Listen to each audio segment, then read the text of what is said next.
Hey, advanced class. Our job today is to cover Section 3, Political Preferences and Voting Behavior.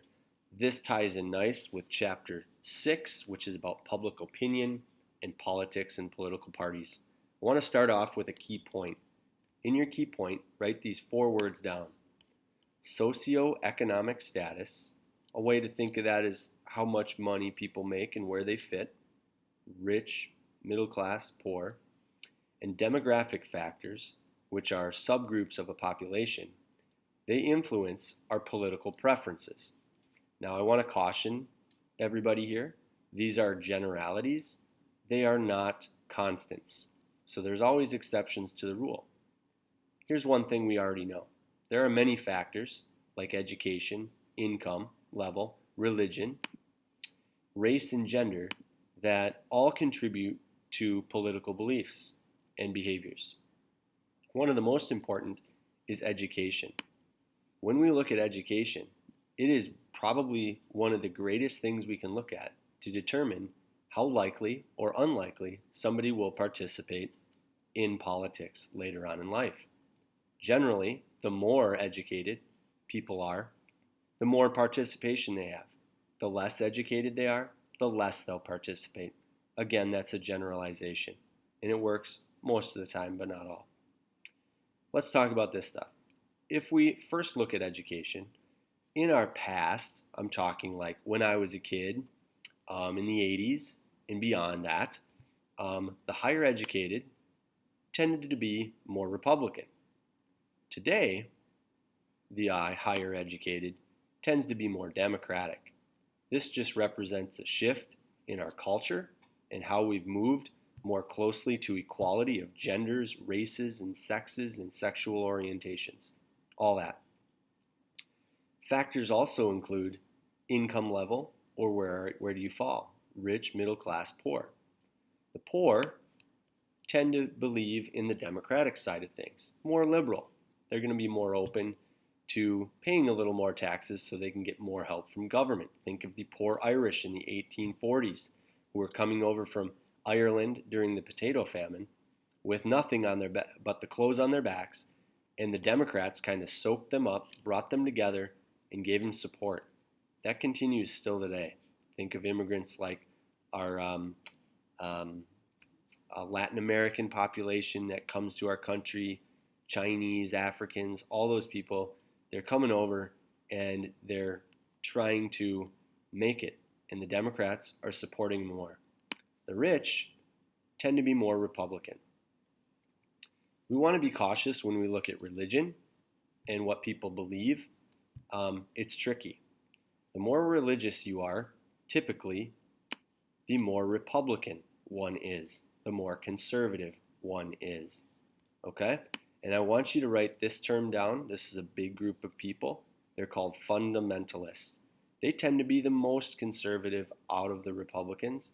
They tend to be more Republican than we would maybe say the moderates.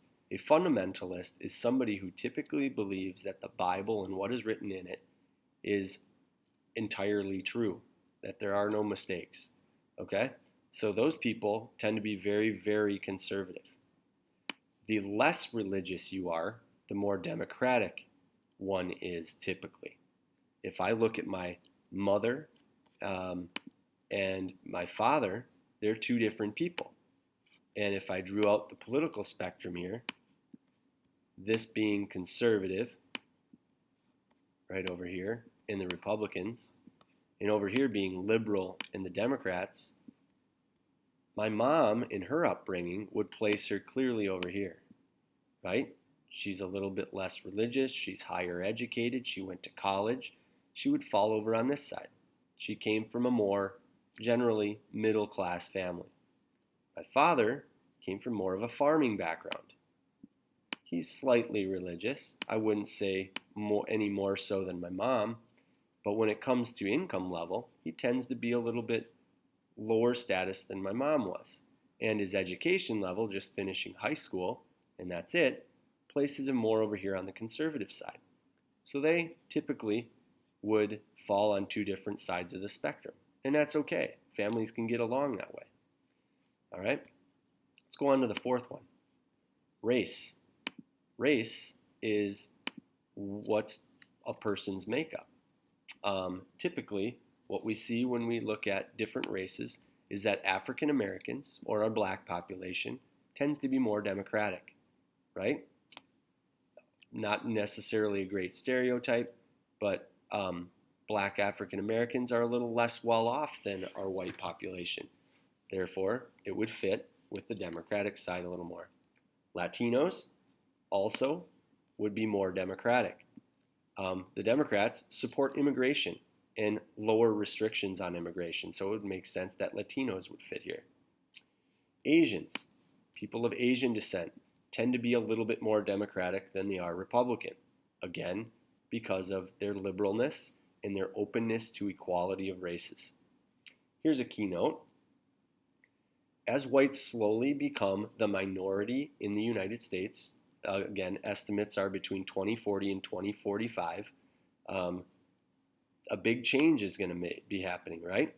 Our really strong red states like Texas and Georgia are going to be not so red anymore, and they're going to become battleground states. In 2020 election, we saw this greatly take place in Georgia. Georgia's African American population is growing immensely. Their white population growing, but more stagnant and steady. So the Georgians are really struggling to maintain Republican control there. And this is why Joe Biden won the election there. And in the Senate runoff on January 4th, 2021, Democrats surprised the Republicans and stole the state. This led to a non-divided government in the House. Better drive this down. In the Senate and in the White House. And just think of the repercussions for this for Democratic lawmaking. It's huge, right? I better grab a blue marker here and just say that any law that's Democratic can go straight through the House, straight through the Senate, straight to the White House, and become a law much, much easier, okay? Because we're not divided in any of those three houses. Let's look at gender. Women on the whole tend to be a little more democratic than their guys. We're going to talk about why when we cover gender gap. Men tend to be more Republican. This isn't new news, it's old. Okay? We need to understand a new term here. It's going to be gender gap. Gender gap is this long term. Type it in the yellow box. It is the difference between the percentage of women that vote a particular way and the percent of men that vote a particular way.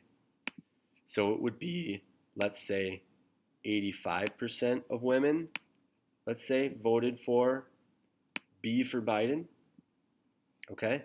And then men would be more like 60%, okay? The gender gap would be 25%, okay?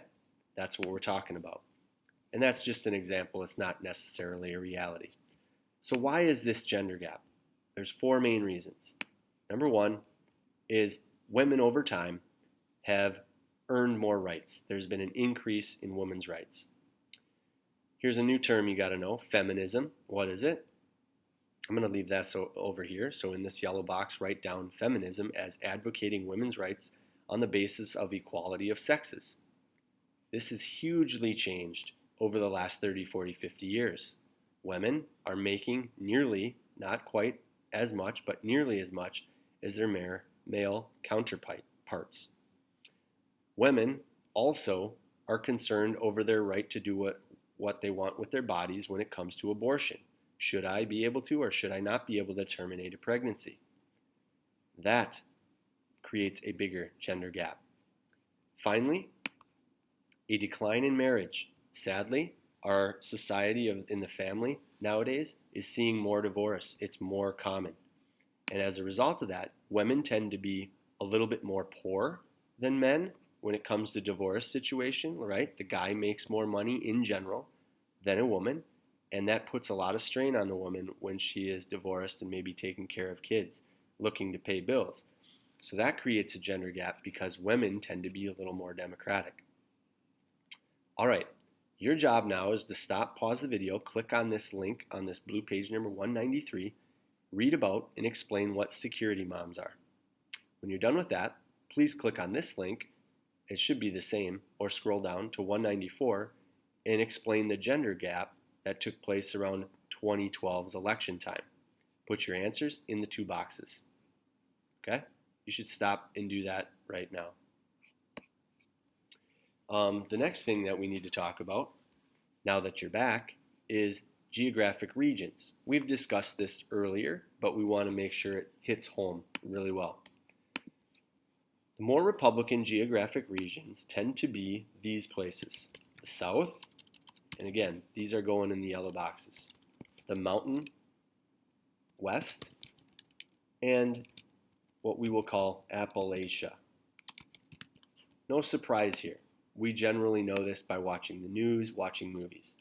The Democratic regions tend to be the Northeast, the West, places like California all the way up to Seattle, Washington, including, now it looks like, Arizona, and not by much, but by a little margin, the Midwest, okay? Places like Wisconsin, Michigan, Illinois, Minnesota, and others.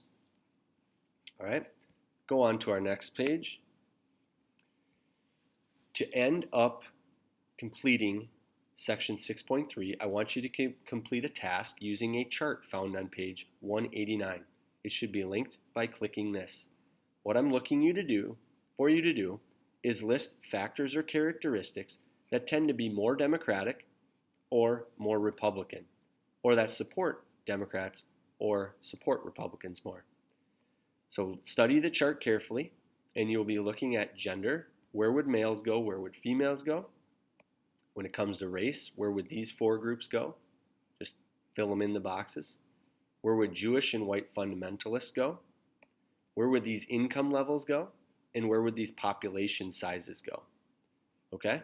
I want to urge you to be cautious here, because it is not going to be as easy as it might seem, as some of the things might be different. You're going to be comparing different decades in different election times. And if I just go quick and try to show you that, you probably will understand what I'm talking about. So let's pop that open and give it a look. Oop, I have it in this. I have it in my chapter 6 folder. All right, so here's your chart, and you're going to have to probably enlarge this by hitting the plus button so you can really get a good look. But you want to take a look at gender over time. And I'm going to do the first one for you. We want to look, where should we put males in general, looking at all these different elections? There's 1, 2, 3, 4, 5, 6 different elections here. So men, Democrats, 41%, clearly a margin of majority here. 44% for Republican, 53% Republican here, 55% Republican here, 49 Democrat, 52 Republican. So 3 out of 5 tend to be Republican. So I would go back to my sheet, and right here, in this spot, I would put males under the Republican side. And then I want to go back and check it for females. So if I go there, oops, wrong one. Maybe it's, where did you disappear to now? Oh, right here. If I look at the females, I would see Democratic under Clinton, Democrat under Clinton, Democrat under this president, Bush, Democrat under this one, and Kerry. Obama, clearly a margin, 56 over 43 and 55 over 44. Easily, without a doubt, women would go over here under the Democrats. Please study that table carefully and fill out the other ones for race, religion, income, and size of population. Good luck, boys and girls.